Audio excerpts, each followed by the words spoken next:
सहनावतु सहनौ भुनक्तु सह वीर्यङ्करवावहै तेजस्विनावधीतमस्तु मा विद्विषावहै। ॐ शान्ति शान्ति शान्तिः। श्रुतिस्मृतिपुराणानाम् आलयं करुणालयं नमामि भगवत्पादं शङ्करं लोकशङ्करं। नमामि भगवत्पादशङ्करं लोकशङ्करं। वन्दे तं सच्चिदानन्दं यतिवर्यं महामतिं वेदवेदान्तसारज्ञं सद्गुरुं प्रणतोऽस्म्यहम्। सदाशिवसमारम्भां शङ्कराचार्यमध्यमाम् अस्मदाचार्यपर्यन्तां वन्दे गुरुपरम्पराम्। अग्रे उपस्थितेभ्यः भवद्भ्यः सर्वेभ्यो जिज्ञासुभ्यः सप्रणामं हार्दं स्वागतं व्याहरामि। श्री श्री सच्चिदानंदेन्द्र सरस्वती स्वामिपादानां कर्तृकत्वेन प्रसिद्धासु कृतिषु विशुद्ध वेदांत परिभाषा नाम्नी देवभाषायाः क्षुतिः इदानीं विचार्यते। तत्र तत्र सप्तमो विषयः प्रमाणप्रमेय व्यवहारः तर्कश्च इति सप्तमो विषयः इदानीं विचारणीयः अस्ति। अग्रे तावत् श्री श्री स्वामिचरणानां प्रशस्तिश्लोकमेकं द्विवारं पठित्वा तेषाम् अनुग्रहं च प्राप्य प्रकृतं ग्रन्थभागं यथा स्वामिपादानुग्रहं विचारयामः। अग्रे तावत् श्रीचरणानां प्रशस्तिश्लोकमेकं द्विवारं पठामः। ॐ कषायरहितं काषायवासं स्वरूपनिष्ठं परिपूर्णबोधं वन्दे निशं सच्चिदानन्दरूपं सरस्वतीम् इन्द्रसमानतेजम्। ॐ कषायरहितं काषायवासं स्वरूपनिष्ठं परिपूर्णबोधं वन्दे निशं सच्चिदानन्दरूपं सरस्वतीम् इन्द्रसमानतेजम्। ॐ ब्रह्मनिष्ठाय विद्महे संयमीन्द्राय धीमहि तन्नः सच्चिदानन्दः प्रचोदयात्। अथ श्री श्री सच्चिदानंदेन्द्र सरस्वती स्वामिपादैः प्रणीता विशुद्ध वेदांत परिभाषा। ॐ अवाच्यमप्रमेयं च कार्यकारणवर्जितं निष्क्रियं निष्कलं शान्तम् आत्मानमनुसन्धते।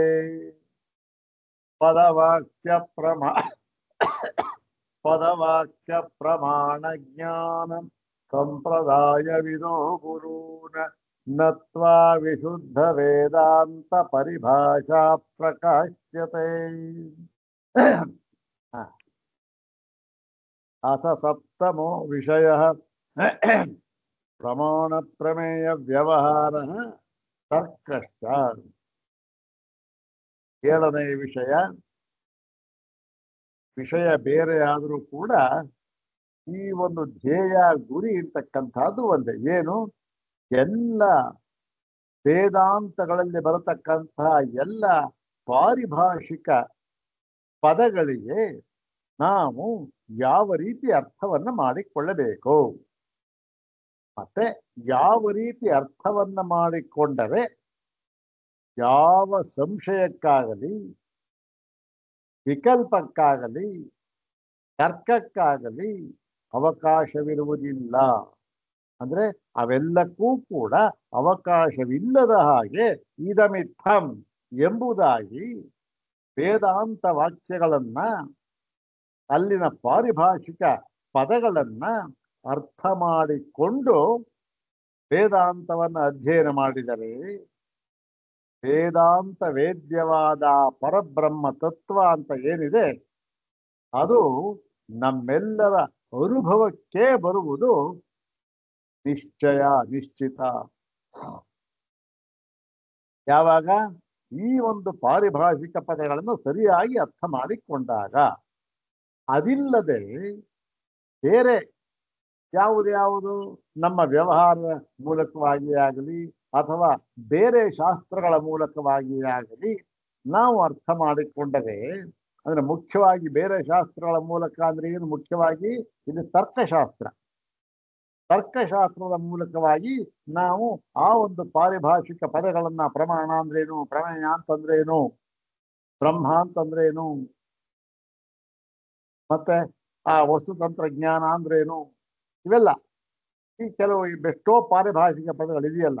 ಮತ್ತೆ ಸೃಷ್ಟಿ ಅಂದ್ರೇನು, ಮುಖ್ಯವಾಗಿ ಇವೆಲ್ಲವನ್ನೂ ಕೂಡ ಅರ್ಥ ಮಾಡಿಕೊಂಡರೆ ಆ ಪರಬ್ರಹ್ಮ ತತ್ವ, ವೇದಾಂತ ವೇದ್ಯವಾದ ಪರಬ್ರಹ್ಮ ತತ್ವ ನಮ್ಮ ಅನುಭವಕ್ಕೆ ಗೋಚರವಾಗುವುದು ಶತಸಿದ್ಧ. ಇದರಲ್ಲಿ ಯಾವ ಅನುಮಾನವೂ ಇಲ್ಲ. ಏನು ಯಾವುದಾದರೂ ಒಂದು ವಿಷಯವನ್ನ ಅಥವಾ ಒಂದು ಪದಾರ್ಥವನ್ನು ಹೇಳುವಾಗ ನಾವು ಇದಮಿತ್ತಂ ಅಂತ ಹೇಗೆ ಹೇಳೋದಕ್ಕೆ ಸಾಧ್ಯ?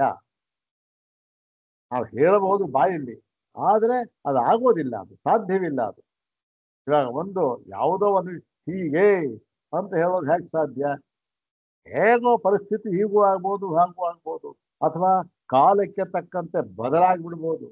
ಇವತ್ತು ಏನೋ ಹೇಳಿರ್ತಾನೆ, ಇನ್ನು 10 ವರ್ಷಕ್ಕೆ ಅಯ್ಯಯ್ಯೋ ಇದು ಇರೋದೇ ಇಲ್ಲ, ಆ ನ್ಯಾಯ ಹೊಂದೋದೇ ಇಲ್ಲ.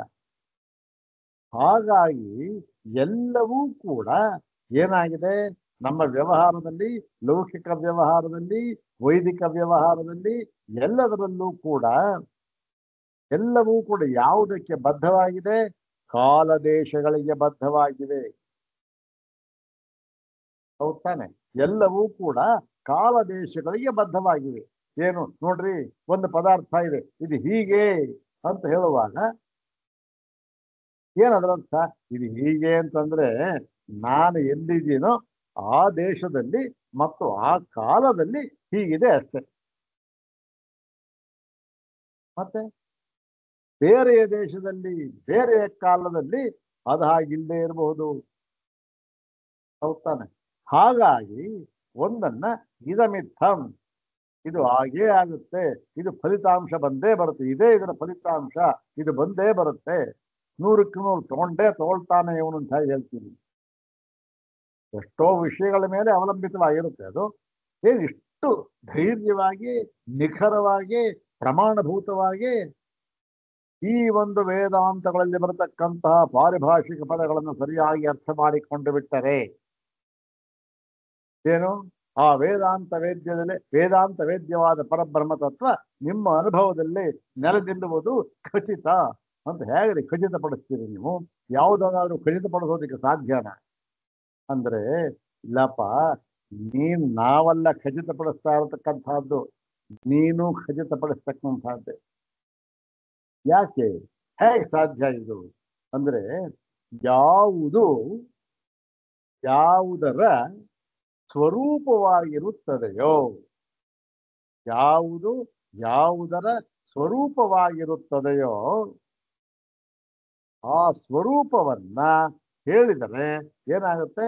ಅದು ಎಲ್ಲ ಕಾಲಕ್ಕೂ ಎಲ್ಲ ದೇಶಕ್ಕೂ ಖಚಿತವಾಗಿಯೇ ಇರುತ್ತದೆ ಅಷ್ಟೇ.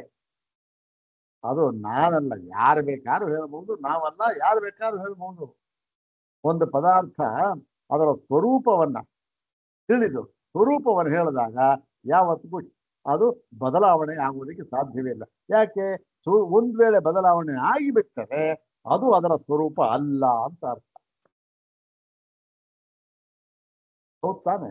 ಹಾಗಾಗಿ ಇಲ್ಲಿ ನಾವು ಹೇಗೆ ಎಷ್ಟು ಖಚಿತವಾಗಿ ಹೇಳ್ತಾ ಇದ್ದೇವೆ ಗೊತ್ತೇ, ಇದು ಹಾಗೆ ಆಗುತ್ತೆ ಅಂತ. ಯಾಕೆ?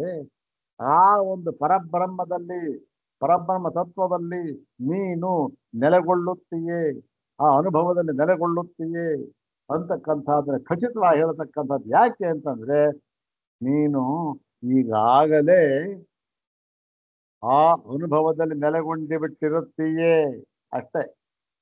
ಆದ್ದರಿಂದ ನಾವು ಖಚಿತವಾಗಿ ಹೇಳ್ತಾ ಇದ್ದೀವಿ. ಯಾವುದೋ ಹಳ್ಳಿಗೆ ಹೋದ, ಹುಡುಕ್ತಾ ಇದ್ದ, ಏನೇ ಸ್ವಾಮಿ, ಏನ್ ಸ್ವಾಮಿ ಪಡವಾರಳ್ಳಿಗೆ ಹೇಗೆ ಹೋಗೋದು ಅಂತ. ಅಲ್ಲಿ ಯಾರೋ ಹೇಳ್ದ, ಸ್ವಾಮಿ ಪಡವಾರಳ್ಳಿ ನೋಡಿ, ಅಲ್ಲಿ ನೋಡಿ ಹೇಗೆ ಹೋಗಿ ಆ ದಾರಿನಲ್ಲಿ ಇಂದ ಅಲ್ಲಿ ಹೋಗಿ ಸಿಕ್ಕುತ್ತೇನಪ್ಪ ಅಂತಂದ.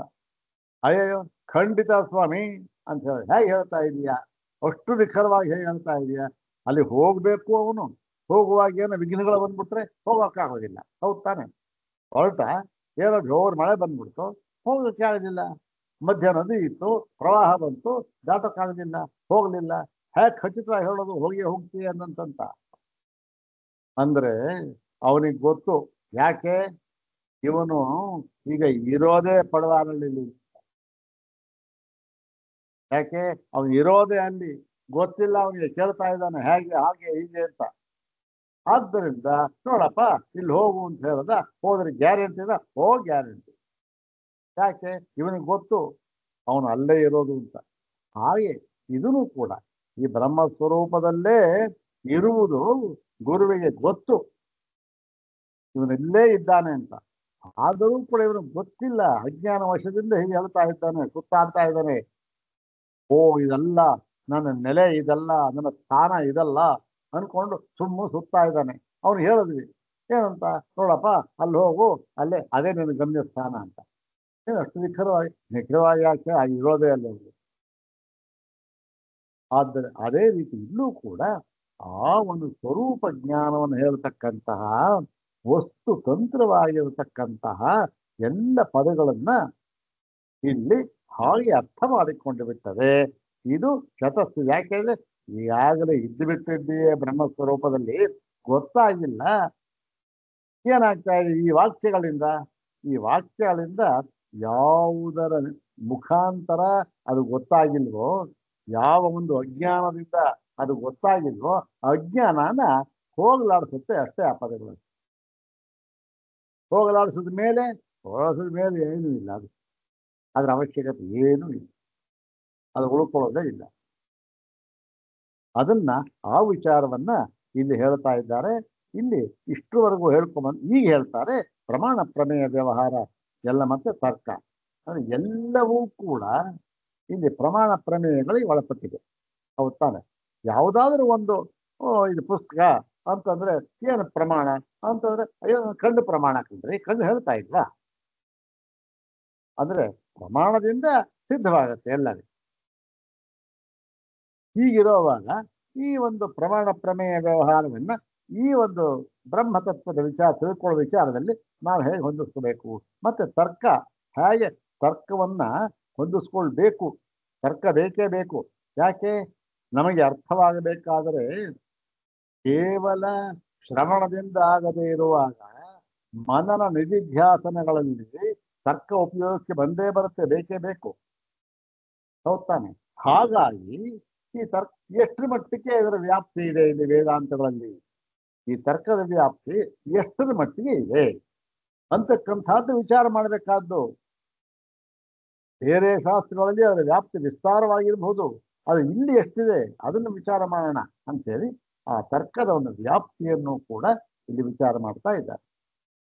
ಇದರಲ್ಲಿ ನಾವು ಬಹುತೇಕ ಕೊನೆ ಭಾಗಕ್ಕೆ ಬಂದಿದ್ದೇವೆ ಈ ಒಂದು ಪ್ರಕರಣದಲ್ಲಿ. ಏನು ಪ್ರಮಾಣ ಪ್ರಮೇಯ ವ್ಯವಹಾರ ಮತ್ತು ತರ್ಕ ಅಂತ ಅನ್ನೋದ್ರಲ್ಲಿ ಇಲ್ಲಿ ಇಷ್ಟೇ ಹೇಳಿದೆ. ಏನು ಈ ಒಂದು ಪ್ರಮಾಣ ಪ್ರಮೇಯ ವ್ಯವಹಾರ ಅಂತಕ್ಕಂಥದ್ದು, ಅದನ್ನು ಉಪಯೋಗಿಸಿ ನಾವು ಈ ಪರಬ್ರಹ್ಮ ವಸ್ತುವನ್ನ ಸಿದ್ಧ ಮಾಡಿದ್ದೇ ಆದರೆ, ಸಿದ್ಧ ಮಾಡಿದರೆ ಏನಾಗುತ್ತೆ ಅದು ಓಹೋ ಪ್ರಮಾಣ ಪ್ರಮೇಯ ವ್ಯವಹಾರ ಆದ್ಮೇಲೆ ಸಿದ್ಧವಾಯಿತು ಅಂತ ಅಲ್ಲ. ಅಯ್ಯೋ ಮುಂಚೆಯೂ ಕೂಡ ಯಾವುದು ನನಗೆ ಈ ಮೂಲಕವಾಗಿ ನನಗೆ ತಿಳಿದು ಬರುವುದಕ್ಕೆ ಮುಂಚೆಯೂ ಕೂಡ ಮೊದಲೂ ಕೂಡ ಇದು ಬ್ರಹ್ಮವೇ ಆಗಿತ್ತು, ಈಗಲೂ ಬ್ರಹ್ಮವೇ. ಮತ್ತೆ ಇದು ಅಂತ ಹೇಳೋದಕ್ಕಿಂತ ನಾನು ಅಂತ ಹೇಳೋಣ, ನಾನು ಹಿಂದೆಯೂ ಕೂಡ ಬ್ರಹ್ಮವಾಗಿದ್ದೆ, ಈಗಲೂ ಕೂಡ ಏನು ಯಾವ ಪ್ರಮಾಣ ಬಂತು, ಯಾವ ಪ್ರಮಾಣ ಅದು ವೇದಾಂತ ಪ್ರಮಾಣ. ವೇದಾಂತವೆಂಬ ಪ್ರಮಾಣಗಳಿಂದ ನಾನು ನನ್ನ ಸ್ವರೂಪವಾದ ಬ್ರಹ್ಮ ಸ್ವರೂಪವನ್ನ ತಿಳ್ಕೊಂಡೆ. ಯಾವುದು ಪ್ರಮೇಯ ಬ್ರಹ್ಮ ಸ್ವರೂಪ, ಪ್ರಮಾಣ ಯಾವುದು ವೇದಾಂತ.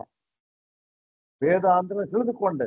ಓಹೋ ಈಗ ನನಗೆ ಆ ವಿಷಯದಲ್ಲಿ ಪ್ರಮಿತಿ ಎಂಬತಕ್ಕಂಥದ್ದು ಆಯಿತು ಅಂತಲ್ಲ. ಹಾಗರ್ಥ ಅಲ್ಲ. ಅಂದ್ರೆ ಇನ್ನೇನರ್ಥ, ಇನ್ನೂ ಸ್ವಲ್ಪ ವ್ಯಾಪ್ತಿ ಜಾಸ್ತಿ ಇದೆ ಇದಕ್ಕೆ. ಅಂದ್ರೆ ಲೌಕಿಕವಾದ ಎಲ್ಲ ವಿಷಯಗಳಲ್ಲೂ ಕೂಡ ಇದು ಹೊಂದುತ್ತೆ. ಯಾಕೆಂದ್ರೆ ಮುಂಚೆ ಅದು ಗೊತ್ತಿರ್ಲಿಲ್ಲ, ಅದಾಗಿರ್ಲಿಲ್ಲ ಪದಾರ್ಥ, ಈಗ ಆಯಿತು, ಪ್ರಮಾಣ ಸಿದ್ಧವಾಯಿತು, ಆಯ್ತು. ಹಾಗಲ್ಲ ಇಲ್ಲಿ. ಮತ್ತೇನು ಅಂದ್ರೆ ಇದು ಪ್ರಮಾಣದಿಂದ ಸಿದ್ಧವಾಗುವುದಕ್ಕೆ ಮೊದಲು ಕೂಡ ಇದು ಇದೇ ಸ್ವರೂಪದಿಂದ ಇತ್ತು. ಪ್ರಮಾಣದಿಂದ ಏನು ಇದು ಸಿದ್ಧವಾಗಿಲ್ಲ, ಇದು ಪ್ರಮಾಣಕ್ಕಿಂತ ಮುಂಚೆಯೇ ಇತ್ತು, ಇದು ಈಗಲೂ ಇದೆ, ಮತ್ತೆ ಮುಂದೆಯೂ ಕೂಡ ಯಾವ ಏನೇ ಬಂದರೂ ಕೂಡ ಮುಂದೆಯೂ ಕೂಡ ಇರ್ತಕ್ಕಂಥದ್ದೇ ಇದೆ ಅಂತಕ್ಕಂಥದ್ದನ್ನ ಹೇಳ್ತಾ ಇರ್ತಕ್ಕಂಥ ವಾಕ್ಯಗಳು. ಅದನ್ನ ತಿಳ್ಕೊಳ್ಬೇಕು ಅಂತ ಹೇಳಿ ಆ ವಿಚಾರದಲ್ಲಿ ಈ ಭಾಷ್ಯದ ಒಂದು ಉದಾಹರಣೆಯನ್ನೇ ಈ ಸ್ವಾಮಿಪಾದವರು ಕೊಟ್ಟಿದ್ರು. ಇಲ್ಲಿ ಕೇವಲ ನೋಡಿ ಬಹಳ ಮಟ್ಟಿಗೆ ಒಂದು 95 ಭಾಗ ಈ ಸೂತ್ರ ಭಾಷೆಯಿಂದಲೇ ಈ ವಾಕ್ಯಗಳನ್ನೆಲ್ಲ ತಗೊಂಡಿದ್ದಾರೆ ಹಿಂದೆ. ಹಾಗಾಗಿ ಇಲ್ಲೂ ಕೂಡ ಅದು ಬಂದಿದೆ. ಹಿಂದೆ ಏನಾಗಿತ್ತು, ಈ 33ನೇ ಪುಟದ ಮೊದಲನೇ ಭಾಷ್ಯ ಮೊದಲನೇ ಭಾಗವರೆಗೂ ಆಗಿತ್ತು. ಅದಕ್ಕೋಸ್ಕರ ಯಾವುದಕ್ಕೆ ನೋಡಿ, ಯಾವುದಿದು ಭಾಗ ಇದು, ಈ ಒಂದು ಈ ಸೋಪಿತು ಜೀವಸ್ಯ ಜ್ಞಾನ ಐಶ್ವರ್ಯ ಶಿರೋಭಾವೋ ದೇಹ ಯೋಗ. ಈಗ ಜೀವ ಇದೆಯಲ್ಲ, ಜೀವ ಎಂಬತಕ್ಕಂತಹವನು ಮುಂಚೆಯೂ ಕೂಡ ಜ್ಞಾನೈಶ್ವರ್ಯ ಸಂಪತ್ತಿನಿಂದ ಕೂಡಿದ್ದ, ಷಡ್ಗುಣೈಶ್ವರ್ಯ ಸಂಪತ್ತಿನಿಂದ ಕೂಡಿದ್ದ. ಆಗಲೂ ಕೂಡ ಅವನು ನಿತ್ಯ ಶುದ್ಧ, ಅನಿತ್ಯ ಬುದ್ಧ, ಅನಿತ್ಯ ಮುಕ್ತ ಆಗಿದ್ದ. ಆದ್ರೆ ಅಯ್ಯಯ್ಯೋ ಎಷ್ಟು ಕಷ್ಟಪಡ್ತಾ ಇದ್ದಾನೆ, ಎಷ್ಟು ಕಷ್ಟಪಡ್ತಾ ಇದ್ದಾನೆ. ಇವಾಗ ಕಷ್ಟಪಡ್ತಾ ಇರೋದಕ್ಕೆ ಅವನಿಗೆ ಜೀವ ಅಂತ ಹೆಸರಾಯ್ತು. ಹೌದ್ ತಾನೆ? ಎಷ್ಟು ಕಷ್ಟ ಅಂದ್ರೆ ಯಾತಕ್ಕೆ ಅಂತಂದ್ರೆ ದೇಹ ಯೋಗ. ಅಂದ್ರೆ ದೇಹವೆಂಬ ಉಪಾಧಿ ಅಂದ್ರೇನು, ದೇಹವನ್ನ ನಾನು ಎಂಬುದಾಗಿ ಮಾಡ್ಕೊಂಡ್ಬಿಟ್ಟ. ದೇಹವನ್ನ ಯಾವಾಗ ನಾನು ಎಂಬುದಾಗಿ ಮಾಡಿಕೊಂಡು ಆಗ ಶುರುವಾಯಿತು. ಏನಾಯ್ತು, ದೇಹದ ಧರ್ಮಗಳೆಲ್ಲವನ್ನೂ ಕೂಡ ನನ್ನ ಧರ್ಮ ಅಂತ ತಿಳ್ಕೊಂಡು ದೇಹ ಕೃಷವಾಯಿತು, ಅಯ್ಯಯ್ಯೋ ಹೋಯ್ತು, ದೇಹ ಕಾಯಿಲೆ ಬಂತು, ನನಗೆ ಕಾಯಿಲೆ ಬಂತು ಅಂತ ತಿಳ್ಕೊಂಡು ಯಾರಿಗೋ ಬಂದದ್ದನ್ನ ಅದನ್ನ ನನ್ನ ಮೇಲೆ ಹಾಕ್ಕೊಂಡು ಆ ಒಂದು ಕಷ್ಟನ ಅನುಭವಿಸ್ತಾ ಇದ್ದಾನೆ ಇವತ್ತಿಗೂ ಕೂಡ. ಇದು ಹೇಗಿದು ಅಂದ್ರೆ ಯಾರಿಗೋ ಬಂದದ್ದಿದು. ಯಾರಿಗೆ ಬಂದದ್ದಿದು? ಯಾರು? ದೇಹ. ಮತ್ತೆ ಏನ್ ಸ್ವಾಮಿ ಹಾಗ ದೇಹ ಬಿಟ್ಕೊಡ್ಬೇಕಾ? ದೇಹ ಬಿಟ್ಕೊಡ್ಬೇಕಾ ಅಂದ್ರೆ ನೋಡಿ ಅಲ್ಲೇ ಇರ್ತಕ್ಕಂಥ ವೇದಾಂತದ ಜ್ಞಾನ ಆಯ್ತು, ಪರಬ್ರಹ್ಮ ತತ್ವದ ಒಂದು ಸಾಕ್ಷಾತ್ಕಾರ ಆಯ್ತು ಅಂದ್ರೆ ಅವನೇನಾಯ್ತು, ಓಹೋ ಅವನಿಗೆ ಶರೀರ ಅಂತ ಅನ್ನೋದು ಇಲ್ಲವೇ ಇಲ್ಲ, ಶರೀರ ಹೋಯಿತು ಅಂತ. ಇವೆಲ್ಲ ಒಂದು ತತ್ಪರ್ಥಗಳು ಅಲ್ಲ. ಬ್ರಹ್ಮಜ್ಞಾನಿ ಆದ ಮೇಲೆ ಅವನ ಶರೀರ ಎಲ್ಲಿ ಹೋಗುತ್ತೆ? ಪ್ರಾರಬ್ಧ ಇರೋವರೆಗೂ ಇರುತ್ತೆ. ಈಗ ಈ ನೋಡಿ ಈ ಮಾತು ಹೇಳಿಬಿಟ್ರೆ ಬಹಳ ಬಹಳ ಬಹಳ ತಪ್ಪರ್ಥ ಆಗುತ್ತೆ. ಪ್ರಾರಬ್ಧ ಇರೋವರೆಗೂ ಇರುತ್ತೆ ಅಂದ್ರೆ ಹಾಗಾದ್ರೆ ಬ್ರಹ್ಮಜ್ಞಾನಿಗೂ ಪ್ರಾರಬ್ಧ ಇದೆ ಅಂತ ಆಗೋಯ್ತಲ್ಲ. ಅಂತಂದ್ರೆ ಅಲ್ಲಿ ಇದು ಮೇಲ್ನೋಟಕ್ಕೆ ಕಂಡ್ರೂ ಕೂಡ ಇಷ್ಟೇ ಇದ್ರ ತಾತ್ಪರ್ಯ. ನೋಡಿ, ಆ ಬ್ರಹ್ಮಜ್ಞಾನಿಗೆ ಏನಾಯ್ತು, ಈಗ ಈಗ ಬ್ರಹ್ಮಜ್ಞಾನವಾಯಿತು. ಇನ್ನು ಮುಂದೆ ಏನ್ ಮಾಡ್ತಾ ಇದ್ದಾನೆ, ಏನ್ ಮಾಡ್ತಾನೆ ಅಂತಂದ್ರೆ ಎಲ್ಲಾ ವ್ಯವಹಾರವನ್ನು ಹಿಂದಿನಂತೆ ಮಾಡ್ಕೊಂಡ್ ಬರ್ತಾನೆ. ಅಲ್ಲಿಗೆ ಏನಾಯ್ತು, ಓಹೋ ಇವನಿಗೂ ಪ್ರಾರಬ್ಧ ಇದೆ ಅಂತಾಯ್ತು. ಆಯ್ತು, ಇದನ್ನ ಹೇಳ್ತಕ್ಕಂಥವ್ರು ಯಾರು? ಓಹೋ ಈಗ ಇವನು ಹಿಂದಿನಂತೆ ಎಲ್ಲ ಕೆಲಸವನ್ನು ಮಾಡುತ್ತಿದ್ದಾನೆ, ಇವನಿಗೆ ಪ್ರಾರಬ್ಧ ಇದೆ ಅಂತ ನಿರ್ಣಯ ಮಾಡೋರು ಯಾರು? ನಿರ್ಣಯ ಮಾಡೋರು ಯಾರು ಅಂದ್ರೆ ಅವನಿಗಿಂತ ಬೇರೆಯಾದ ಇನ್ನೊಬ್ಬರು, ಅವನಲ್ಲ. ಅವನ ದೃಷ್ಟಿನಲ್ಲಿ ಏನು, ಅವನ ದೃಷ್ಟಿಯಲ್ಲಿ ಅವನು ಅಶರೀರಿ. ಸರಿ, ಅಶರೀರಿ ಏನ್ ಸಮಯ ಶರೀರ ಇದೆಯಲ್ಲ ಅವನಿಗೆ ಅಂದ್ರೆ ಅಶರೀರ ಅವನಿಗೆ ಶರೀರವೇ ಇಲ್ಲ ಅಂದ್ರೆ ಅರ್ಥ ಏನು ಗೊತ್ತೇನು? ಇವೆಲ್ಲ ಪಾರಿಭಾಷಿಕ ಪದಗಳು. ಅರ್ಥ ಏನು ಗೊತ್ತೇನು ಅಂದ್ರೆ ಇಷ್ಟೇ ಅರ್ಥ. ಏನ್ ಸ್ವಾಮಿ ಅದು ಅಂತಂದ್ರೆ ಶರೀರದ ಮೇಲೆ ಅವನಿಗೆ ಇದ್ದ ಅಭಿಮಾನವನ್ನ ಕಳೆದುಕೊಂಡ ಅಂತ ಅರ್ಥ. ಶರೀರ ಬಿಟ್ಟೋಯ್ತು, ಓಹೋ ಇವಾಗ ಬ್ರಹ್ಮಜ್ಞಾನವಾಯ್ತು, ನೋಡ್ರಿ ಸತ್ತೋಗ್ಬಿಟ್ಟಾಕಿದ್ರಿ. ಚೆನ್ನಾಗೇ ಇದ್ದ ಬ್ರಹ್ಮಜ್ಞಾನ ಆಯ್ತು, ಸತ್ತೋಗ್ಬಿಟ್ಟಾಕಿದ್ರಿ. ಅಯ್ಯಯ್ಯೋ, ಈಗ ಅವ್ರು ಮಾಡಿ ಅದಲ್ಲ. ಅದೇನು, ಅವನಿಗೆ ಇದುವರ ತನಕ ಏನಾಗಿತ್ತು, ಆ ಶರೀರ ಅಂತಕ್ಕಂಥದ್ದು ಉಪಲಕ್ಷಣ. ಶರೀರ, ಇಂದ್ರಿಯ, ಮನಸ್ಸು, ಬುದ್ಧಿ, ಮತ್ತೆ ಇನ್ನು ಬೇರೆ ಬಾಹ್ಯ ವಿಷಯಗಳು ಕೂಡ, ಹೆಂಡತಿ, ಮಕ್ಕಳು, ದುಡ್ಡು, ದುಗಾಣಿ, ಜಮೀನು, ಮನೆ, ಮಠ ಎಲ್ಲ, ಅದರ ಮೇಲೆಲ್ಲ ಏನಿತ್ತು, ಅಭಿಮಾನ ಅಂತಕ್ಕಂಥದ್ದು ಇತ್ತು. ಆ ಅಭಿಮಾನದಿಂದ ಏನಾಯ್ತು, ಅವನಿಗೇನೋ ಸಂಪತ್ತಿತ್ತು, ಹೋಯ್ತು, ದುಃಖ ಆಯ್ತು, ಬಂತು, ಸಂತೋಷ ಆಯ್ತು. ಶರೀರಕ್ಕೆ ಏನೋ ಕಾಯಿಲೆ ಬಂತು, ಅಯ್ಯಯ್ಯೋ ನವಳದ. ಆರೋಗ್ಯವಾಗಿದ್ದಾನೆ, ಸಂತೋಷವಾಗಿದ್ದ. ಹೀಗೆಲ್ಲ ಆ ಅನಾತ್ಮ ಧರ್ಮಗಳ ಮೇಲೆ ಅಭಿಮಾನವನ್ನ ಇಟ್ಟುಕೊಂಡಿದ್ದರಿಂದ ಇಷ್ಟೆಲ್ಲ ಆಯ್ತು. ಇದು ಬಹಳ ಏನ್ರಿ, ಅಭಿಮಾನ ಇಟ್ಕೊಂಡು ಇಷ್ಟೆಲ್ಲ ಆಗ್ಬಿಡುತ್ತೋ, ಅದಾನ ಹೋಗ್ಬಿಡುತ್ತೋ. ಇದು ಬಹಳ ಸುಲಭ ನೋಡಿ. ಇದು ಎರಡೇ ಮಾತು ಹೇಳೋದ್ರಿ. ಆದರೆ ಇದನ್ನು ಯೋಚನೆ ಮಾಡಿ ನೋಡಿದಾಗ ಇದು ಪರಮ ಸತ್ಯ ಅಷ್ಟೇ. ಅಂದ್ರೆ ಶರೀರ ಬಿಟ್ಟು ಅಭಿಮಾನ ಬಿಟ್ಟ ಅಂತ ಅರ್ಥ ಅಷ್ಟೇ. ಎಲ್ಲೂ ಹೋಗಲ್ಲ ಅವನ ಶರೀರ. ಇನ್ನು ಅವನು ಯಥಾ ಪ್ರಕಾರ ಕೆಲಸ ಮಾಡ್ತಾನೆ ಇರ್ತಾನೆ ಅನ್ನೋ ಪ್ರಾರಬ್ಧ ಇದೆ ಅಂತ ಹೋಯ್ತಲ್ಲ. ಅಂದ್ರೆ ನಮ್ಮ ದೃಷ್ಟಿನಲ್ಲಿ ಅವನು ಮಾಡ್ತಾ ಇದ್ದಾನೆ. ಹೇಗೆ ದೇಹಾಭಿಮಾನವನ್ನು ಇಟ್ಕೊಂಡು ಮಾಡ್ತಾ ಇದ್ದ ನಮ್ಮ ದೃಷ್ಟಿನಲ್ಲಿ, ಅದೇ ಅವನ ದೃಷ್ಟಿನೇ ಬೇರೆ. ಅವನೇನು, ಅವನದು ನಕರೋತಿಂದ ಲಿಪ್ಯತೆ ಹೋಗ್ತಾನೆ.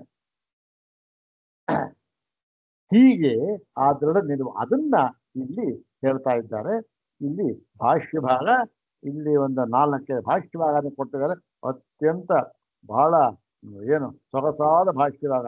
ಕೆಲವು ನಾವು ಈಗ ಮುಂದೆ ನಾವು ಅಧ್ಯಯನ ಮಾಡುವಂಥ ಭಾಷ್ಯವಾಕ್ಯ, ಇನ್ನು ಕೆಲವು ನಾವು ಆಗಲೇ ಮಾಡಿರ್ತಕ್ಕಂಥ ಭಾಷ್ಯವಾಕ್ಯ. ಸುಲಭವಾಗಿ ಗೊತ್ತಾಗತ್ತೆ ಅಂತಲ್ಲ ನೋಡಿ. ಭಾಷ್ಯಕಾರೋಪಿ ಆಹಾ ತಥೋ ಹಿ ಈಶ್ವರಾಧ್ಯೇತೋ ಅಸ್ಯ ಜೀವಸ್ಯ ಬಂಧಮೋಕ್ಷವು ಭವತಃ ಅಂತ ಹೇಳಿ, ಇದು ಈಶ್ವರಾಧ್ಯೇತೋ ಅಂತಕ್ಕಂಥದ್ದು. ಇದು ಎಲ್ಲಿ ಬಂದಿದೆ? ಇದು ಮುಂದೆ ಬರುತ್ತೆ. ಈ 2ನೇ ಪಾಠ ಮಾಡ್ತಾ ಇದೀವಲ್ಲ ನಾವು, ಇನ್ನು ಸ್ವಲ್ಪ ಮುಂದೆ ಈ ಸೂತ್ರ ಬರುತ್ತೆ. ಪರಾಭಿಜ್ಞಾನಾತ್ತು ತಿರೋಹಿತಂ ತಥೋ ಹ್ಯಸ್ಯ ಬಂಧ ವಿಪರ್ಯಯೌ ಅಂತಕ್ಕಂಥದ್ದು. ಪರಾಭಿಜ್ಞಾನಾತ್ ಬಂಧ ವಿಪರ್ಯಯ ಅಂತ ಹೇಳಿ ಈಶ್ವರಾತ್ ಹೇತೋ ಅಂದ್ರೆ ಎಲ್ಲವೂ ಕೂಡ ಇದು ಈಶ್ವರನ ಒಂದು ಏನ್ ಹೇಳ್ಬೋದು ನಾವು, ಅನುಗ್ರಹ ಅಂತ ಬೇಕಾದ್ರೆ ಹೇಳ್ಬೋದು, ಇಚ್ಛೆ ಅಂತ ಬೇಕಾದ್ರೆ ಹೇಳ್ಬೋದು, ಕಾರಣ ಅಂತ ಬೇಕಾದ್ರೆ ಹೇಳ್ಬೋದು, ಏನು ಬೇಕಾದ್ರೂ ಹೇಳ್ಬೋದು. ಜ್ಞಾನಂ ಮಹೇಶ್ವರಾದಿಚ್ಛೇತ್, ಅದೇ ಅರ್ಥ ಬರ್ತಕ್ಕಂಥದ್ದು. ಈಶ್ವರನಿಂದಲೇ ಎಲ್ಲವೂ ಆಗ್ತಕ್ಕಂಥದ್ದು. ಬಂಧವೂ ಅದೇ, ಮೋಕ್ಷವೂ ಅದೇ. ಮತ್ತೆ ಈಶ್ವರ ಸ್ವರೂಪ ಅಪರಿಜ್ಞಾನಾತ್ ಅಂದ್ರೇನು? ಇಲ್ಲಿ ಈಶ್ವರ ಈಶ್ವರನ ಕಾರಣದಿಂದ ಈಶ್ವರ ನಮಗೆ ಕೊಡ್ತಾನೆ ಅಂತ ಅರ್ಥ ಅಲ್ಲ. ಅಂದ್ರೆ ಈಶ್ವರನ ಒಂದು ಆ ಒಂದು ಅವನ ಸ್ವರೂಪವನ್ನ ನಾವು ಅರ್ಥ ಮಾಡಿಕೊಳ್ಳುವುದರಿಂದ ಏನು ಈಶ್ವರ ಅಂದ್ರೆ ಒಂದೇ, ಬ್ರಹ್ಮ ಒಂದೇ. ಬ್ರಹ್ಮ ಸ್ವರೂಪವನ್ನ ಯಥಾವತ್ತಾಗಿ ನಾವು ಅರ್ಥ ಮಾಡಿಕೊಳ್ಳುವುದರಿಂದ ಅಂತ ಅರ್ಥ. ಏನು ಈಶ್ವರನಿಂದಲೇ ಎಲ್ಲವೂ ಆಗುತ್ತದೆ ಅಂತ ಹೇಳಿದ್ರು. ಈ ವಾಕ್ಯಕ್ಕೆ ಅರ್ಥ ಆಯ್ತಿದು. ಈಶ್ವರಾಧೇತೋ ಜೀವಸ್ಯ ಒಂದು ಜೀವನಿಗೆ ಈಶ್ವರನ ಸಂಬಂಧದಿಂದ ಈಶ್ವರನ ಕಾರಣದಿಂದ ಈ ಬಂಧ ಮೋಕ್ಷ ಆಗುತ್ತೆ ಅಂತ ಹೇಳಿದ್ರು. ಇದನ್ನ ಹೇಗೆ ಅರ್ಥ ಮಾಡ್ಕೊಳ್ಬೇಕು? ಇದು ಹೇಗ ಈಶ್ವರ ಮೇಲ್ಗಡೆ ಕೂತ್ಕೊಂಡು ಎಲ್ರಿಗೂ ಓಹೋ ಇವನಿಗೆ ಸುಖ ಕೊಡು ಇವನಿಗೆ ದುಃಖ ಕೊಡು ಅಂತ ಹೇಳ್ತಾ ಇದ್ದಾನ? ಹಾಗರ್ಥ ಅಲ್ಲ. ಈಶ್ವರನ ಕಾರಣದಿಂದಲೇ ಜೀವನಿಗೆ ಸುಖ ದುಃಖಗಳು ಆಗುತ್ತಿವೆ ಅಂತಂದ್ರೆ ಇಷ್ಟೇ ಅರ್ಥನಪ್ಪ. ಏನು ಆ ಈಶ್ವರನ ಸ್ವರೂಪವನ್ನ ಸರಿಯಾಗಿ ತಿಳಿದುಕೊಂಡರೆ ಮೋಕ್ಷ, ತಿಳಿದುಕೊಳ್ಳದೆ ಇದ್ದರೆ ಬಂಧ. ಇಷ್ಟೇ.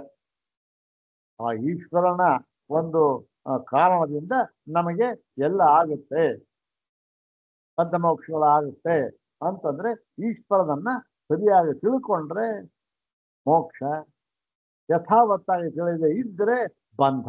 ಇಷ್ಟೇ. ಹಾಗಾಗಿ ಬಂಧ ಮೋಕ್ಷಗಳಿಗೆ ಈಶ್ವರನೇ ನಿಮಿತ್ತ. ಹೌದ್ ತಾನೆ? ಈಗ ನೋಡಿ, ಎಲ್ಲವೂ ಒಂದು ವೈರ್ ಇದೆ, ಅದು ಕರೆಂಟ್ ಹೋಗ್ತಾ ಇದೆ, ನಮಗ್ ಗೊತ್ತಿಲ್ಲದೆ ಇದ್ರೆ ಏನಾಯ್ತು? ಒಬ್ಬ ಏನ್ ಮಾಡ್ದ, ಆ ಒಂದು ಡಿಪಾರ್ಟ್ಮೆಂಟ್ ಕೆಲಸ ಮಾಡ್ತಾ ಇರ್ತಕ್ಕಂಥವನು ಮೇಲ್ಗಡೆ ಹತ್ತದ, ಆ ವೈರ್ನೆಲ್ಲ ಮುಟ್ಟದ, ಎಲ್ಲ ರಿಪೇರಿ ಮಾಡ್ಬಿಟ್ಟ, ಹೊರಟೋಗ್ಬಿಟ್ಟ. ಇನ್ನೊಬ್ಬ ಬಂದ ಅವನು ಮುಟ್ಟದ, ಕೆಳಗಡೆ ಬಿದ್ದ ದಬಾರ ಅಂತ ಕರೆಂಟ್ ಹೊಡಿತು, ಬಿದ್ದೋಗ್ಬಿಟ್ಟ. ಅದೇ ಇದೇನ್ರಿ ಇದು? ಅವನು ಏನೂ ಆಗಿಲ್ಲ, ಚೆನ್ನಾಗೆಲ್ಲ ಕೆಲಸ ಮಾಡ್ಕೊಂಡು ಅಲ್ಲೇ ಮುಟ್ಕೊಂಡು ಮಾಡ್ಕೊಂಡು ಎಲ್ಲ ಮಾಡ್ಕೊಂಡು ಹೋದ, ಏನೂ ಆಗಿಲ್ಲ. ಇವನಿಗೆ ಮುಟ್ಟಿದ ಹೀಗೆ ಆಗೋಯ್ತಲ್ಲ ಅಂದ್ರೆ ಇದಕ್ಕೆ ಕಾರಣ ಯಾರು? ಆ ತಂತಿ. ಹೌದ್ ತಾನೆ? ಏನಾಯ್ತು? ಕಾರಣ ತಂತಿ ಇದೆ. ಅರ್ಥ ಏನು ಗೊತ್ತೇನೆ? ಅವನಿಗೆ ಗೊತ್ತು ಏನು ಅಲ್ಲಿ ಆ ಒಂದು ಕರೆಂಟ್ ಅಂತಕ್ಕಂಥದ್ದು ಇದೆ, ಅಲ್ಲಿ ನಾವು ಹೇಗೆ ಹೋಗ್ಬೇಕು ಅಂತಕ್ಕಂಥ ಗೊತ್ತು. ಅದಕ್ಕೆ ತಕ್ಕಂಗೆ ಗ್ಲೌಸ್ ಹಾಕೊಂಡ ಹೋದ, ಮಾಡ್ದ, ಬಂದ.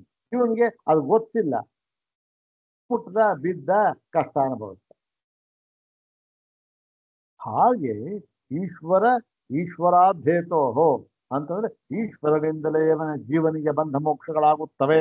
ಅಂದ್ರೆ ಈಶ್ವರ ಬಂಧ ಮೋಕ್ಷ ಕೊಡ್ತಾನೆ ಅಂತ ಅಲ್ಲ, ಈಶ್ವರನ ಸ್ವರೂಪವನ್ನ ಸರಿಯಾಗಿ ತಿಳಿದುಕೊಂಡ್ರೆ, ಯಥಾವತ್ತಾಗಿ ತಿಳಿದುಕೊಂಡ್ರೆ ಮೋಕ್ಷ, ತಿಳಿದುಕೊಳ್ಳದೆ ಹೋಗ್ಬಿಟ್ರೆ ಬಂಧ. ಅಷ್ಟೆ. ಇಷ್ಟೇ ಅರ್ಥ ಅಂತೇಳಿ ನೋಡಿ ಬರೀತಾರೆ. ಈಶ್ವರ ಸ್ವರೂಪ ಅಪರಿಜ್ಞಾನಾತ್ ಬಂಧ, ತತ್ಸ್ವರೂಪ ಅಪರಿಜ್ಞಾನಾತ್ತು ತತ್ಸ್ವರೂಪ ಪರಿಜ್ಞಾನಾತ್ತು ಮೋಕ್ಷ. ಈಶ್ವರ ಸ್ವರೂಪ ತಿಳಿದೇ ಹೋಗ್ಬಿಟ್ರೆ ಬಂಧ, ತಿಳಿದ್ರೆ ಮೋಕ್ಷ. ಹೀಗಾಗಿ ಬಂಧ ಮೋಕ್ಷಗಳಿಗೆ ಈಶ್ವರನೇ ಕಾರಣ ಅಂತ ಹೇಳಿದ್ ನಾವು. ತಥಾಚ ಶ್ರುತಿ ಜ್ಞಾತ್ವಾ ದೇವಂ ಸರ್ವಪಾಶಾಪಹಾನಿ ಕ್ಷೀಣೈ ಕ್ಲೇಶೈ ಜನ್ಮ ಮೃತ್ಯು ಪ್ರಹಾಣಿ. ಇದು ಶ್ವೇತಾಕ್ಷರದ ಪ್ರಸಿದ್ಧವಾದ ವಾಕ್ಯ. ಸತ್ಯಾಭಿಜ್ಞಾನಾತ್ ತೃತೀಯಂ ದೇಹ ಭೇದೆ ವೈಶ್ವೈಶ್ವರ್ಯಂ ಕೇವಲಂ ಆಪ್ತ ಕಾಮಹಂ. ಸೊಗಸಾದ ಶ್ಲೋಕ. ಶ್ವೇತಾಕ್ಷರದ ಬಗ್ಗೆ ಒಳ್ಳೊಳ್ಳೆಯ ಶ್ಲೋಕಗಳಿವೆ.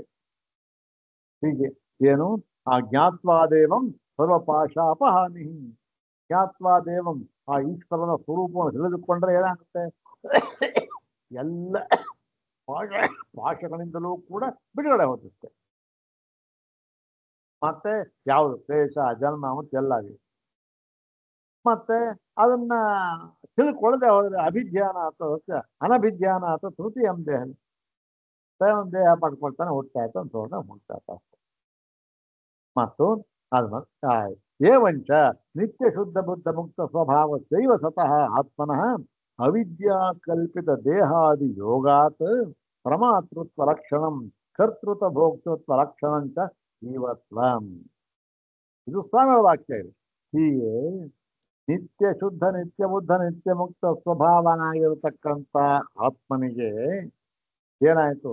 ಅವನ ಸ್ವರೂಪವನ್ನು ಸರಿಯಾಗಿ ತಿಳಿಯದೇ ಇರುವುದರಿಂದ ಏನಾಯ್ತು? ಈ ಪ್ರಮಾತೃತ್ವ ಲಕ್ಷಣ.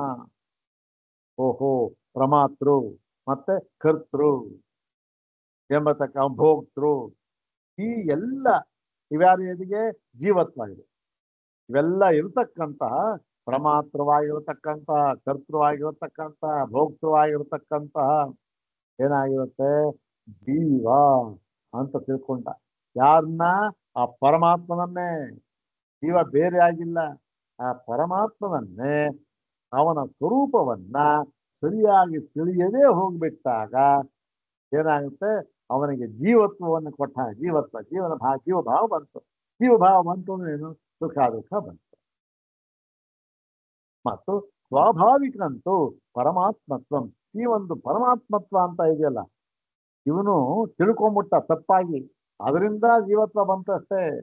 ಆದ್ರೆ ಅದು ಅದು ಸ್ವಭಾವ ಏನು? ಅದು ಯಾವತ್ತೂ ಪರಮಾತ್ಮತ್ವನೇ. ನಿತ್ಯ ಶುದ್ಧತ್ವ, ನಿತ್ಯ ಬುದ್ಧತ್ವ, ನಿತ್ಯ ಮುಕ್ತತ್ವ ಯಾವತ್ತು ಇತ್ಯತಃ ತತ್ವಮಸಿ ಇತಿ ಸ್ತುತ್ಯ ಪರಮಾತ್ಮತ್ವೋಪದೇಶ. ಪರಮಾತ್ಮ ತತ್ವೋಪದೇಶ. ಇವತ್ತು ಬಿಟ್ಟೋಗ್ಬಿಟ್ಟಿದೆ ಇದು. ಪರಮಾತ್ಮ ತತ್ವೋಪದೇಶ ಇಲ್ಲ, ಪರಮಾತ್ಮತ್ವೋಪದೇಶ ಸರಿಯಾಗಿದೆ. ಪರಮಾತ್ಮತ್ವೋಪದೇಶ, ಪರಮಾತ್ಮತ್ವವನ್ನ ಉಪದೇಶ ಮಾಡ್ತಾರೆ. ಯಾವಾಗ? ತತ್ವಮಸಿ ಅಂತ ಹೇಳುವಾಗ. ಏನಲ್ಲ, ಜೀವ ಅಲ್ಲ ಅಂತ ಪರಮಾತ್ಮನಿದ್ದೇ ಹೇಳ್ತಕ್ಕಂಥ ಮಾತು. ಇತಿ ಅವಕಲ್ಪಿತ. ಅವಿದ್ಯಾವತ್ವಸ್ಯ ಚ ಮಿಥ್ಯಾತ್ವಾತ್ ತದಧ್ಯಾರೋಪ ಅವಸ್ಥಾಯಾಮಪಿ ತಸ್ಯ ಪರಮಾತ್ಮತ್ವಂ ಅನುವರ್ತತೆ ಯತಃ. ಇದು ಇನ್ನೊಂದು ಅದೇ ಅವಿದ್ಯ. ಈ ಒಂದು ಅವಿದ್ಯೆಯಿಂದ ಕೂಡಿದವನಾಗಿ ಅವನ ಕರ್ತೃ ಭೋಕ್ತೃ ಅಂತ ಜೀವತ್ವ ಅಂತ ಜೀವಭಾವನ ಇಟ್ಕೊಂಡ.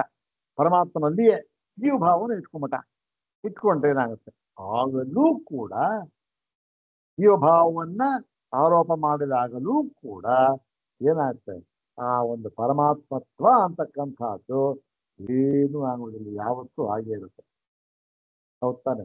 ಈಗ ಹಗ್ಗವನ್ನ ಹಾವು ಅಂತ ತಿಳಿದ ಕಷ್ಟ ಅನುಭವಿಸ್ತಾ ಯಾರೋ ಬಂದ್ರು, ಅಲ್ಲಪ್ಪ ಇದು ಹಾವಲ್ಲ ಹಗ್ಗ ಅಂತ ಅಂದ್ರು. ಓಹೋ, ಹಗ್ಗ ಆಯ್ತು, ಇದು ಹಗ್ಗ ಸ್ವಾಮಿ ತಿಳ್ಕೊಂಡ.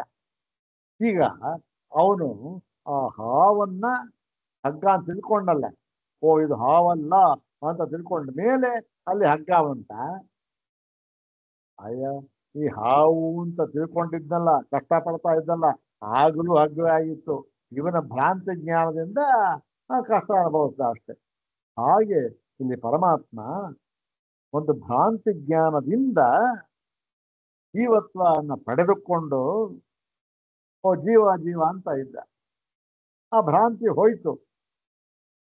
ಮತ್ತೇನಾಯ್ತು? ಓಹೋ, ಇರ್ತಕ್ಕಂಥದ್ದು ಪರಮಾತ್ಮ ತತ್ವ ಒಂದೇ ಅಂತ ಅಂದ್ಕೊಂಡ ಮಾತ್ರಕ್ಕೆ ಓಹೋ ಜೀವಭಾವ ಹೋಯ್ತು, ಈಗ ಪರಮಾತ್ಮತ್ವ ಬಂತು ಅಂತ ಅರ್ಥ ಏನಿಲ್ಲ. ಮುಂಜೆಯೂ ಪರಮಾತ್ಮ, ಹಿಂದಿಯೂ ಪರಮಾತ್ಮ, ಮುಂದೆಯೂ ಪರಮಾತ್ಮ, ಯಾವಾಗಲೂ ಪರಮಾತ್ಮ ಅಂತ ಹೇಳಿ ಅದಕ್ಕೆ ಒಂದು ಸೊಗಸಾದ ಭಾಷ್ಯದ ನಾವು ಹಿಂದೆ ಓದಿದ್ದೀವಿ.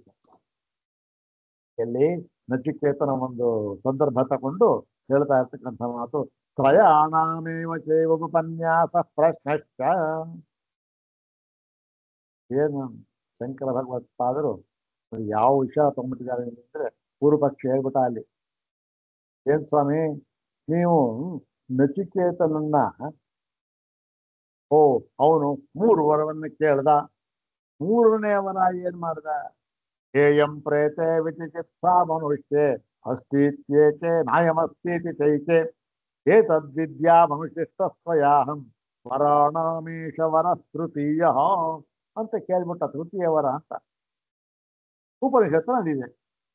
ನೀವು ಹಾಗೆ ಹೇಳ್ಬಿಟ್ಟು ವ್ಯಾಖ್ಯಾನ ಮಾಡ್ಬಿಟ್ಟು, ಎಲ್ಲಿ ಸ್ವಾಮಿ ಅವನು ಕೇಳಿದ್ದು 4 ವರ ಸ್ವಾಮಿ ಅಂತ ಹೇಳ್ಬಿಟ್ಟು ಆ ಅಗ್ನಿವಿದ್ಯೆಗೆ ಇನ್ನೊಂದು ಬೋನಸ್ ವರ ಕೊಟ್ಟಿದ್ದಲ್ಲ ಯಾರು? ಯಮಧರ್ಮರಾಜ. ಅದನ್ನು ಸೇರಿಸ್ಕೊಂಡು ನೋಡಿ ಸ್ವಾಮಿ ಇದು 4ನೇದು ಅಂತ ಹೇಳಿ ಅಲ್ಲಿ ಪೂರ್ವಪಕ್ಷ ಮಾಡಿ, ಇಲ್ಲಪ್ಪ ಪ್ರಯಾಣಮೇವ ಚೈವ ಉಪನ್ಯಾಸ ಪ್ರಶ್ನ ಅಂದ್ರೆ ಅವನು ಪ್ರಶ್ನೆ ಕೇಳಿದ್ದು 3 ತತ್ವ 3ನ್ನ ಕುರಿತು, ಯಮಧರ್ಮರಾಜ ಹೇಳಿದ್ದು 3ಕ್ಕೆ ಉತ್ತರ ಅಷ್ಟೇ. 4ನೇದು ಅಂತಕ್ಕಂಥದ್ದು ಇಲ್ಲವೇ ಇಲ್ಲ ಅಂತ ಹೇಳಿ ಆ 3ನೇದಲ್ಲಿ ಅನ್ಯತ್ರ ಧರ್ಮಾತ್ ಅಂತ ಅನ್ಯತ್ರ ಧರ್ಮಾತ್ ಅಂತ ಇದೆಯಲ್ಲ, ಅದನ್ನ ತಗೊಂಡು ಮೂರನೇದು ಕನ್ವಯಿಸಿ ಈ ಒಂದು ಪದವನ್ನ, ಈ ಒಂದು ವಾಕ್ಯವನ್ನು ಹೇಳ್ತಾರಲ್ಲಿ. ಯಾರು? ಭಗವಾನ್ ಶಂಕರರು. ನೋಡಿ, ನ ಚ ಅವಿದ್ಯಾವತ್ವೇ ತದಪಗಮೇ ಚ ವಸ್ತುನಃ ಕಶ್ಚಿದ್ ವಿಶೇಷೋಸ್ತಿ. ನೋಡಿ, ಈ ಒಂದು ಅವಿದ್ಯಾವತ್ತೇ ಅವಿದ್ಯೆಯು ಇರುವಾಗಲೂ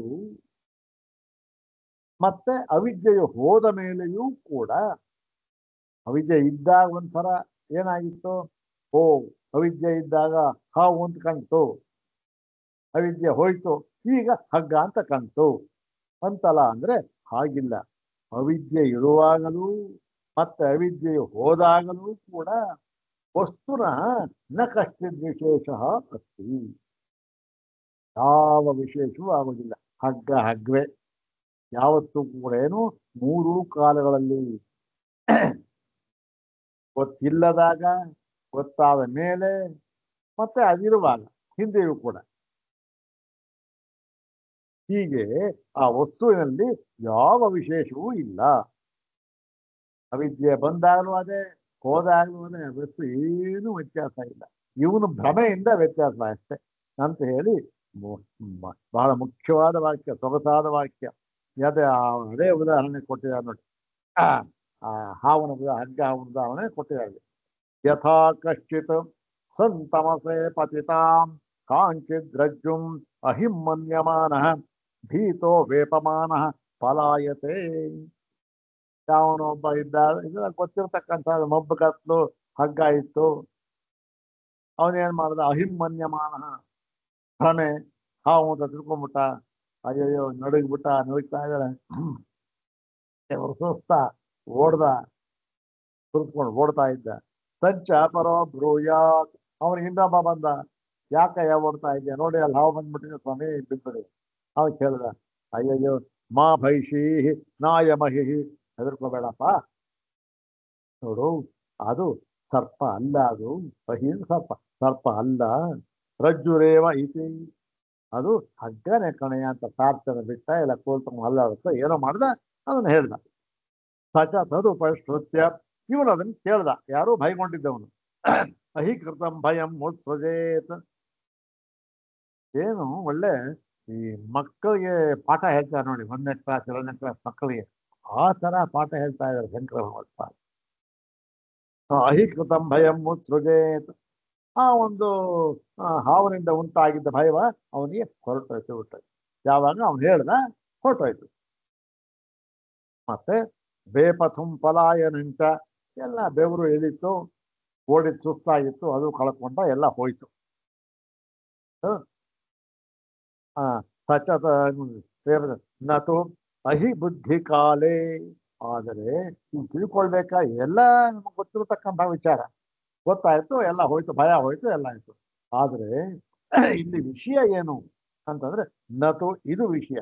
ಅಹಿಬುದ್ಧಿ ಕಾಲೇ ಅಂದ್ರೆ ಅವನು ಸರ್ಪವೆಂದು ತಿಳಿದುಕೊಂಡಿದ್ದಾಗಲೂ, ತದ ಅಪಗಮ ಕಾಲೇ, ಓ ಅವನು ಯಾರ ಬಂದ, ಹೋಯ್ತು, ಆ ಸರ್ಪ ಬುದ್ಧಿ ಹೋಯ್ತು. ಸರ್ಪವೆಂಬ ಭ್ರಮೆಯು ಹೋದ ಮೇಲೆಯೂ ಕೂಡ ವಸ್ತುನಃ ನ ಕಶ್ಚಿದ್ ವಿಶೇಷ ಸ್ಯಾತ್. ವಸ್ತುವಿಗೆ, ಆ ಹಗ್ಗಕ್ಕೆ ಏನೂ ಆಗಿದೆ. ಆವಾಗಲೂ ಹಗ್ಗವೇ ಆಗಿತ್ತು, ಈಗಲೂ ಹಗ್ಗವೇ ಆಗಿದೆ, ಯಾವಾಗಲೂ ಹಗ್ಗವೇ ಆಗಿದೆ. ಏನು ಅದಕ್ಕೆ ಯಾವ ಬದಲಾವಣೆ ಆಗಲಿ, ವಿಕಾರವಾಗಲಿ ಏನೂ ಇಲ್ಲ. ಸ್ವರೂಪದಿಂದ ಚ್ಯುತಿ ಅಂತಕ್ಕಂಥದ್ದು ಇಲ್ಲವೇ ಇಲ್ಲ. ಹಾಗೆ ಚ್ಯುತಿ ಯಾಕಾಯ್ತು, ಇವನ ಅವಿದ್ಯೆಯಿಂದ, ಇವನ ಭ್ರಮೆಯಿಂದ ಆದಿದ್ದದು ಅಷ್ಟೇ ಅಂತ ಹೇಳಿ, ತಥೈವ ಏತದಪಿ ದ್ರಷ್ಟವ್ಯಂ. ಅದೇ ರೀತಿ ಇಲ್ಲಿಯೂ ಕೂಡ ನಾವು ತಿಳಿಯಬೇಕು, ಅಂದ್ರೆ ಪರಮಾತ್ಮನ ವಿಷಯದಲ್ಲಿ. ಅತಏವಚ ಕಶ್ಚಿತ್ ಸೂರ್ಯಕಾಲಿ ದೃಷ್ಟಾಂತೇನ ಜೀವತ್ವಂ ಅಪಾರಮಾರ್ಥಿಕಂ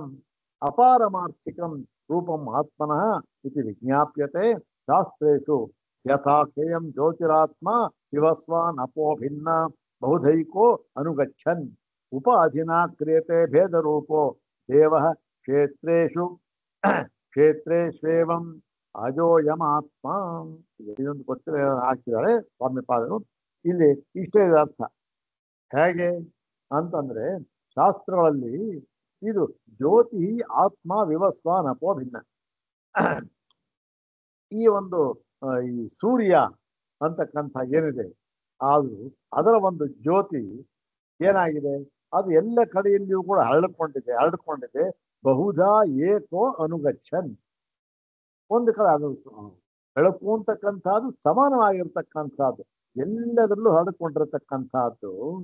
ಆ ಇದ್ದರೂ ಕೂಡ ಏನಾಗಿದೆ, ಅದು ಉಪಾಧಿನ ಕ್ರಿಯತೆ ಭೇದರೂಪು. ಅದರ ಉಪಾಧಿಯಿಂದ ಏನಾಗಿದೆ, ಅದು ಭೇದರೂಪವನ್ನು ಪಡೆಯುತ್ತೆ. ಏನು ಉಪಾಧಿ? ಯಾವುದೋ ಒಂದು ಚೌಕಟ್ಟು ಚತುರಸ್ರಾಕಾರವಾದ ಒಂದು ಡಬ್ಬನೋ ಏನೋ ಇತ್ತ. ಓಹೋ, ಇಲ್ಲಿಯೇ ಬೆಳಕು ಚೌಕಟ್ಟಾಗಿದೆ, ಇನ್ನೊಂದು ಕಡೆ ಗುಂಡಾಗಿದೆ, ಇನ್ನೊಂದು ಕಡೆ ಸರೋವರ ಇತ್ತು. ಓಹೋ, ಈ ಬೆಳಕು ಸರೋವರ. ಹೀಗೆ ಆ ಉಪಾಧಿಗೆ ತಕ್ಕಂತೆ ಅದನ್ನ ತಿಳ್ಕೊಂಡ್ಬಿಟ್ಟ, ಅದರ ಜ್ಯೋತಿ ಅಂತ ತಿಳ್ಕೊಂಡ್ಬಿಟ್ಟ. ಆದರೆ ವಸ್ತುತಃ ಏನಾಗಿದೆ, ಇವನು ತಿಳ್ಕೊಂಡ ಮಾತ್ರಕ್ಕೆ ಹೇಗಾಯ್ತಾ? ಏನಿಲ್ಲ. ಅದು ಯಾವತ್ತೂ ಕೂಡ ಸೂರ್ಯ ಬೆಳಕು ಒಂದೇ ಏಕರೂಪವಾಗಿ ಇರ್ತಕ್ಕಂಥದ್ದು. ಅದಕ್ಕೆ ಯಾವ ಆಕಾರವಾಗಲಿ ವಿಕಾರವಾಗಲಿ ಏನೂ ಇಲ್ಲ, ಒಂದೇ ರೂಪವಾಗಿರುತ್ತೆ ಅಂತಕ್ಕಂಥದ್ದು. ಇದನ್ನ ಇತ್ಯಾದಿ ಇದೇ ವಿಷಯವನ್ನ ಭಾಷ್ಯಕಾರಶ್ಚ ಏವಂ ಭಾಷತೆ. ಇದೇ ಭಾಷ್ಯಕಾರರು ಇದೇ ರೀತಿಯ ಅಲ್ಲೂ ಹೇಳ್ತೇವೆ. ಇದು ಆಭಾಸ ಏವಚ ಅಂತಕ್ಕಂಥದ್ದು. ಇದು ನಾವು ನೋಡಿದ್ದೇವೆ. ಇದನ್ನ ಓಂ ಆಭಾಸ ಏವಚ ಅಂತಕ್ಕಂಥಾಗಿ ಆ ಸೂತ್ರದ ವ್ಯಾಖ್ಯಾನದಲ್ಲಿ ಮಾಡಿದ್ದಾರೆ. ಆಭಾಸ ಏವಚ ಏಷ ಜೀವ ಪರಸ್ಯ ಆತ್ಮನಃ ಜಲಸೂರ್ಯಕಾದಿವತ್ ಪ್ರತಿಪತ್ತವ್ಯ. ನೋಡಿ, ಇದು ಆಭಾಸ ಮಾತ್ರವೇ ಜೀವ ಅಂತಕ್ಕಂಥವನು. ಅವನು ಇಲ್ಲೇ ಹೇಗೆ ಈ ಒಂದು 10 ಪಾತ್ರೆ ಎತ್ತಿದ್ದಾರೆ. 10 ಪಾತ್ರೆ ಎತ್ತಿದ್ರೆ ಏನಾಗಿದೆ, 10 ಸೂರ್ಯ ಇದ್ದಾನೆ. 10 ಸೂರ್ಯನೂ ಕೂಡ ಏನಾಗಿದ್ದಾನೆ, ಒಂದು ಸೂರ್ಯ ಅಲ್ಲಾಡ್ತಾ ಇದ್ದಾನೆ. ಇನ್ನೊಂದು ಪಾತ್ರೆ ಇದೆ, ನಿಶ್ಚಲವಾಗಿದ್ದಾನೆ. ಇನ್ನೊಂದು ಪಾತ್ರೆ ಇದೆ, ಅಯ್ಯೋ ಅದು ಈ ಕಡೆಯಿಂದ ಆ ಕಡೆ ಹೋಗ್ಬಿಟ್ಟ. ಹೀಗೆಲ್ಲ ತಂದ್ಕೊಳ್ತೇವೆ. ಆದ್ರೆ ವಸ್ತುತಃ ಸೂರ್ಯ ಏನೋ ಆಗಿದ್ದಾನ, ಏನಿಲ್ಲ. ಯಾಕೆ ಅಲ್ಲಾಡ್ತಾ ಇದ್ದ? ಅಯ್ಯೋ ನೀರು ಅಲ್ಲಾಡ್ತಾ ಇತ್ತು, ಅದಕ್ಕೆ ಅಲ್ಲಾಡ್ತಾ ಇತ್ತು. ಈ ಕಡೆ ಆ ಕಡೆ ಹೋಗ್ಬಿಟ್ಟ, ಹಾಗೆ ಪಾತ್ರ ಎಳ್ಕೊಂಡ ಆ ಕಡೆಗೆ ಹೋಗಿ. ಹೀಗೆ ಉಪಾಧಿಕೃತ ಇವೆಲ್ಲವೂ ಕೂಡ ಜಲಸೂರ್ಯಕಾಲ ನಸ ಏವ ಸಾಕ್ಷಾತ್ ನಾಪಿ ವಸ್ತುವಂತರಂ. ಅದು ಯಾವತ್ತಿಗೂ ಕೂಡ ಅದು ಈ ಸಾಕ್ಷ್ಯ ವಿಕಾರ ಅಂತ ಇದೆಯಲ್ಲ, ಅದು ಬೇರೆಯ ಒಂದು ವಸ್ತುವಂತರವೂ ಅಲ್ಲ, ಅದರ ಒಂದು ಸಾಕ್ಷಾತ್ತಾಗಿ ಇರ್ತಕ್ಕಂಥದ್ದು ಅಲ್ಲ, ಸಾಕ್ಷಾತ್ತಾಗಿ ನೈಜವಾಗಿರ್ತಕ್ಕಂಥದ್ದು ಅಲ್ಲ. ಅದು ಕೇವಲ ಆಭಾಸ. ಆಭಾಸ ಅಂದ್ರೇನು? ಆಭಾಸಸ್ಯ ಅವಿದ್ಯಾಕೃತತ್ವಾತ್ ತದಾಶ್ರಯಸ್ಯ ಸಂಸಾರಸ್ಯ ಅವಿದ್ಯಾಕೃತತ್ವೋಪತ್ತಿ. ಈ ಆಭಾಸ ಇದೆಯಲ್ಲ, ಅದು ಅವಿದ್ಯಾಕೃತವಾಗಿದೆ. ಭ್ರಮೆಗೆ ಒಳಪಟ್ಟಿದೆ. ಹೀಗೆ ಭ್ರಮೆಗೆ ಒಳಪಟ್ಟಿರತಕ್ಕಂಥದ್ದನ್ನ ಆಶ್ರಯ ಮಾಡಿಕೊಂಡಿರತಕ್ಕಂಥ ಸಂಸಾರ ಇದೆಯಲ್ಲ, ಅದು ಕೂಡ ಈ ಅವಿದ್ಯಾಕೃತದಿಂದ ಭ್ರಮಾತ್ಮಕವಾಗಿಯೇ ಇದೆ ಅಂದ್ಬಿಟ್ಟು ತದ್ಯುದಾಸೇನ ಚ ಪಾರಮಾರ್ಥಿಕಸ್ಯ ಬ್ರಹ್ಮಾತ್ಮ ಭಾವಸ್ಯ ಉಪದೇಶ. ಅದನ್ನ ಹೋಗಲಾಡಿಸಿಕೊಂಡು ಒಂದು ಪರಮಾರ್ಥವಾಗಿರತಕ್ಕಂಥ ಬ್ರಹ್ಮಾತ್ಮ ಭಾವನ್ನ ಉಪದೇಶ ಮತ್ತೆ ಅದು ಉಪದೇಶ ಮಾಡ್ತಕ್ಕಂಥದ್ದು ಅಂತಕ್ಕಂಥದ್ದು ಹೊಂದುತ್ತೆ. ಉಪದೇಶ ಯಾಕೆ ಮಾಡಬೇಕು? ಇದಕ್ಕೆ ಆ ಒಂದು ಭ್ರಮಾತ್ಮಕವಾಗಿರ್ತಕ್ಕಂಥದ್ದನ್ನ ಕಳೆಯೋದಕ್ಕೋಸ್ಕರ ಅಂತ ಹೇಳಿ ಇತಿ ಅತ್ರ ಈ ಜೀವತ್ವಸ್ಯ ಪರಮಾತ್ಮನೆ ಕಲ್ಪಿತ ತತ್ವಾನ್ಯತ್ವಾಭ್ಯಾಮ್ ಅನಿರ್ವಚನೀಯತ್ವಂ ಉಚ್ಯತೆ. ಇಲ್ಲಿ ಈ ಜೀವಾದಿಯಲ್ಲ, ಅವನು ಪರಮಾತ್ಮದಲ್ಲಿ ಅವಿದ್ಯೆಯಿಂದ ಕಲ್ಪಿತನಾಗಿದ್ದಾನೆ ಅಷ್ಟೇ. ಮತ್ತೇನು? ಅವನ ತತ್ವಾನ್ಯತ್ವ ಪರಮಾತ್ಮ ಅಂತ ಈ ಕಲ್ಪಿತವಾದ ತತ್ವವನ್ನ ಅವನು ಪರಮಾತ್ಮ ಅಂತೂ ಹೇಳೋಕ್ಕಾಗಲ್ಲ, ಅನ್ಯ ಅಂತೂ ಹೇಳೋಕ್ಕಾಗಲ್ಲ. ಈಗ ಪರಮಾತ್ಮ ಬಿಟ್ಟಿಲ್ಲ ಅವನು, ಅನ್ಯ ಅಂತ ಹೇಳಿದ್ರೆ ಪರಮಾತ್ಮ ಬಿಟ್ಟಿಲ್ಲ ಅವನು. ಈಗ ಪರಮಾತ್ಮ ಅಂತ ಹೇಳ್ಬೋಣ ಅಂದ್ರೆ ಅದೂ ಆಗಲ್ಲ, ಯಾಕೆಂದ್ರೆ ಕಷ್ಟ ಅನುಭವಿಸ್ತಾ ಇದ್ದಾನೆ. ಹೀಗೆ ಎರಡನ್ನೂ ಹೇಳೋಕ್ಕಾಗ್ತಾ ಇಲ್ಲ. ಇಂಥ ಒಂದು ಮಾಡ್ಬಿಟ್ಟು ಮಾಯಿಕತ್ವ ಜ್ಞಾಪನ. ಹೀಗೆ ಇದು ಕೇವಲ ಇದೊಂದು ಎಲ್ಲವೂ ಕೂಡ ಮಾಯಿಕವಾಗಿದೆ, ಭ್ರಮಾತ್ಮಕವಾಗಿದೆ ಅಂತಕ್ಕಂಥದ್ದನ್ನು ಹೇಳುವುದಕ್ಕೋಸ್ಕರ ಬಂದಿರತಕ್ಕಂಥದ್ದು. ಜೀವಸ್ಯ ಪಾರಮಾರ್ಥಿಕಂತ ಸ್ವರೂಪ ನಿತ್ಯದ ಬ್ರಹ್ಮಾತ್ಮತ್ವಂ ಏವ ಇತಿ ಚ. ಮತ್ತು ಜೀವನ ಒಂದು ಪಾರಮಾರ್ಥಿಕ ಸ್ವರೂಪ ಏನಿದೆ ಗೊತ್ತೇನು, ಯಾವತ್ತಿಗೂ ಕೂಡ ಜೀವನು ಬ್ರಹ್ಮವೇ, ಅದೇ ಅವನ ಪರಮಾರ್ಥ ಸ್ವರೂಪ ಅಂತ ಹೇಳಿ ಅದಕ್ಕೂ ಕೂಡ ಸೂತ್ರ ಭಾಷೆ ಮುಂದೆ ಬರುತ್ತೆ. ಇದು ಆತ್ಮೇತಿ ಉಪಗಚ್ಚಂತೆ ಗ್ರಾಹಯಂತಿ ಚ ಅಂತಕ್ಕಂಥ ಸೂತ್ರ ಒಳ್ಳೆ ಸೂತ್ರ ಅದು. ಆವೃತ್ತಿ ರಸಕೃತ ಪದೇಶಾತ್ ಲಿಂಗಾಚ ಮೂರನೇ ಸೂತ್ರ ಇದು. ಆತ್ಮೇತಿ ಉಪಗಚ್ಚಂತೆ ಗ್ರಾಹಯಂತಿ ಚ ಅಂತಕ್ಕಂಥ ಅದನ್ನ ಹೇಳ್ತಾರೆ. ಅದನ್ನ ಮುಂದಿನ ಭಾಗದಲ್ಲಿ ನೋಡೋಣ. ಓಂ ಶಾಂತಿ ಶಾಂತಿ ಶಾಂತಿ. ಓಂ ತತ್ಸತ್.